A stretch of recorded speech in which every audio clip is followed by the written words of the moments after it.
এবার চলো ইভিনিংয়ে আমরা কি করেছি সেটা দেখে নিই এক ঝলকে। যেই জায়গাটাতে ও কেক কাটিং করবে সেই জায়গাটাতে ওরা খুব সুন্দর করে ডেকোরেট করার চেষ্টা করছিল, আর কোনোরকম কোনো ডেকোরেশন করার জন্য কাউকে আমরা ডাকিনি, নিজেরা হাতে করে যতটা ভালোবেসে পেরেছে ওরা করে দিয়েছে।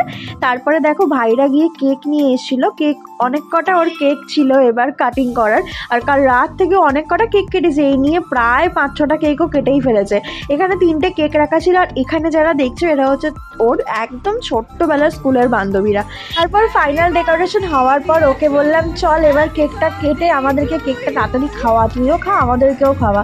তো দেখো এরকম করে ওরা ডেকোরেশন করেছিল, কেমন লাগছিল তোমরাই বলো।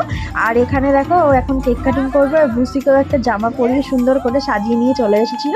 এবার তো কেক কাটিং করলো, এবং বাকি এরপরে কি করেছে সেগুলো আবার পরের পার্টে আসবে, কারণ 1 মিনিটের ভিডিওতে কিন্তু এত কিছু হয় না দেখানো।